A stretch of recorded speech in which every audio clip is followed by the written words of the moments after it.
Good morning and welcome to Oldham St Andrews for the sermon for Sunday the 16th of January, based on the passage from John chapter 2, the wedding at Cana. Honour and generosity. Weddings. Supposed to be times of rejoicing and celebration, and in these parts anyway, often large gatherings with lots of social interaction. Weddings were another of the casualties of COVID for much of the first year, and for much of the year and a bit of the pandemic here in Scotland. For a good while there were no weddings apart from emergencies, if someone was seriously ill or being posted, and even then the numbers were initially the statutory minimum: bride, groom, 2 witnesses, and celebrant or minister. Couples were faced with the additional stress of trying to rearrange things over and over again amid changing regulations and the ever-extending timescale. Wanting to get married, wanting to mark the occasion with their families and friends, yet not wanting to risk the health and well-being, particularly of older relatives, and being hemmed in with all sorts of practical and emotional pressures over and above the normal stresses and strains and joys of planning a wedding. As we came out of the toughest of the restrictions, I was able to share in 2 weddings. One I conducted here in Oldham St Andrews, and one I attended as an uncle of the groom. I take my hat off to both couples who, having had to change their arrangements over and over and delay things and go through the emotional roller coaster ride, they did remarkably well, and in spite of the existing regulations, were determined to make a day of it and celebrate their wedding as best they could for their families as well as for themselves, as safely as they could, and they did. What they may not have realised at the time was how significant their weddings were to be to other people. People in Montrose commented that it was wonderful to hear the church bells and to see a wedding, a sign of joy and happiness. We all need something to lift our spirits, were among the comments. Of course, there are other ways to show human joy and celebration, but still, we know that weddings are more than 2 people committing themselves to one another. Cana in Galilee.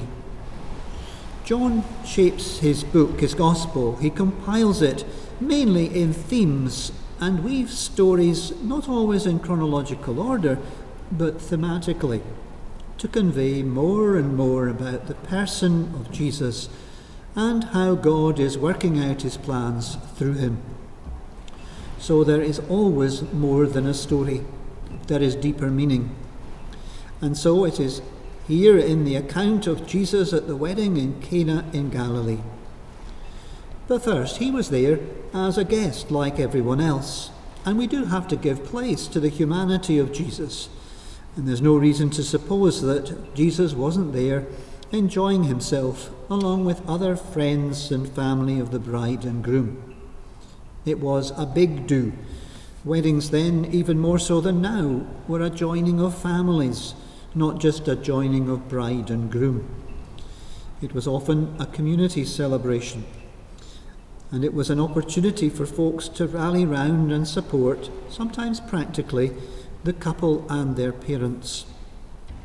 Mary, Jesus' mother, was clearly a family member or close friend, as she felt that she'd some responsibility to help.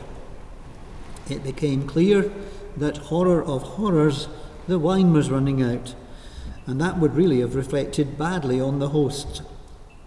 I wouldn't get too worked up about the alcohol, and there certainly wouldn't have been Diet Coke. It could just as easily have been food that was running short.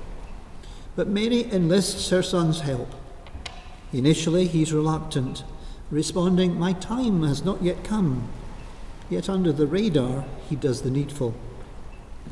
In a clear sign of faith in her son, Mary calls the stewards over and tells them to do whatever Jesus instructs.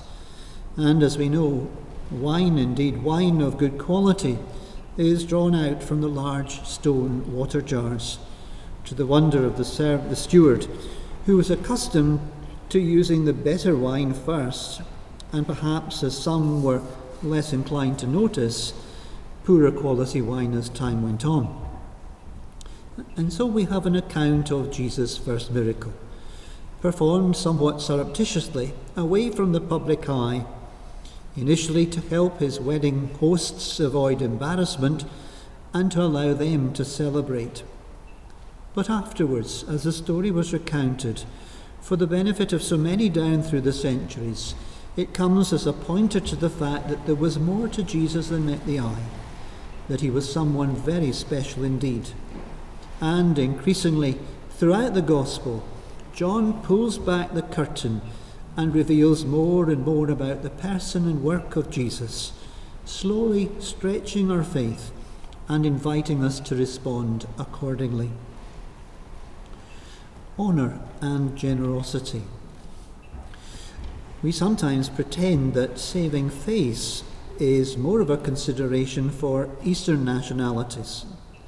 And it's true that that is particularly significant among many there, and often there is greater sensitivity taken towards causing offence and loss of face to others, particularly elders or people with honoured positions. But it can be an issue for us even here in Scotland, and we aren't often as sensitive towards others' feelings. Now, I'm not suggesting that we dispense with the truth in order to save people face. There mustn't be one rule for those with position, power or influence, and another rule for everyone else. But we don't need to rub others' noses in it. Grace, understanding and sensitivity have their place. And I believe there's much here in the way that Jesus went about things, in the way that he treated others, especially those who didn't have power or position, that we would do well to learn from. Here at Cana, I see Jesus' concern for honour and generosity. He'd no wish to draw attention to himself. For one, it was too early in his ministry to attract the scrutiny of the authorities. Remember what happened to John the Baptist. And in any event, he didn't want to be known simply as a miracle worker, certainly not one who did wonders to impress or to entertain. John is clear as he shares Jesus' wonders with us later in the Gospel that they're presented to give us deeper understanding of who Jesus was and what he'd come to do, not for prestige and certainly not for cheap thrills for his audience. Jesus is content for the moment to remain in the background. But there are two aspects to honour in this miracle. One, his host is honoured. Not only is the host saved embarrassment, he's given additional kudos and honour from the whole community as he's saved from the mess up. But more significantly, Jesus is honoured too. In some ways, his honour is greater because he deliberately went out of his way not to seek it. Only a few were in the know as to what Jesus had done. And I believe his position was enhanced, not diminished by that.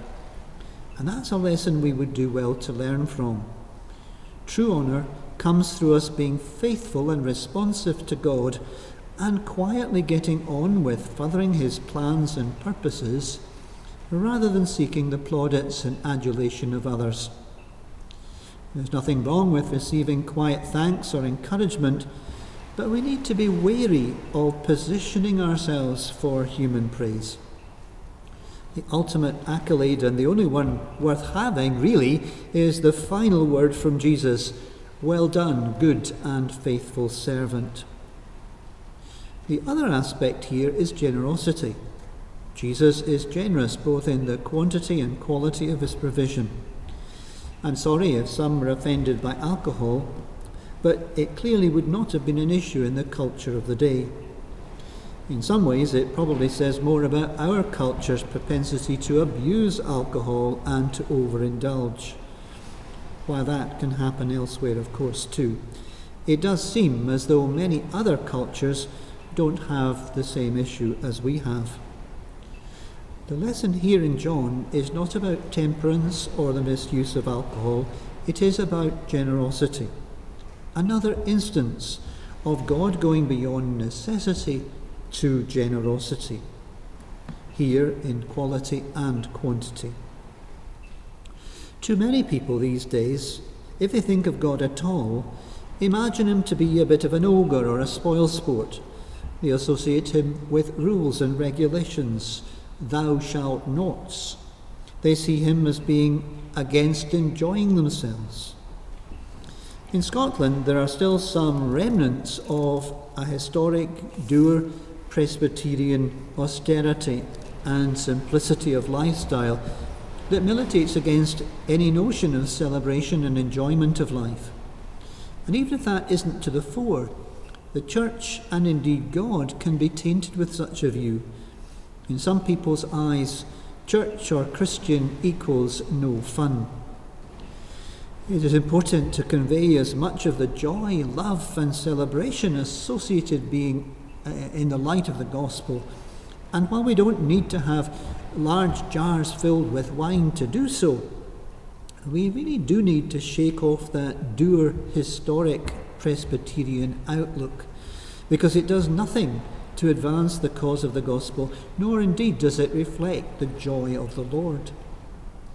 And perhaps one way we can contribute towards changing such a view, however mistaken it is, would be for us to show a generosity of spirit in our dealings with others that goes beyond what is normal, to demonstrate the generosity of God towards his people. Now that may be in our welcome, it may be in the way that we speak to those who don't come to church, it may be in our acts of kindness towards them. By the way, that was a marvellous response to the boxes of sweets and biscuits before Christmas. And if we are able to show our generosity without drawing too much attention to ourselves, then more of the glory will go to God, and that is a good thing. Weddings, celebrations. Jesus could share in these as an ordinary guest. We Christians can have fun too. We don't need to be seen as dour and spoilsports. But beyond that, there are two lessons from the passage. Honour. We can honour and support other human beings, ideally without making a big thing of our part in it. And we can honour God without blowing our own trumpet.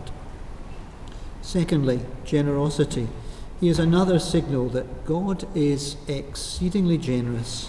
There are pointers here to his generous nature in all things, not least his grace, love and forgiveness, and a clear steer to us to be generous with our grace, love, forgiveness, and also our time and care towards others.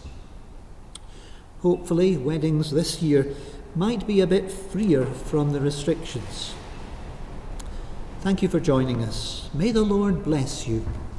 Amen.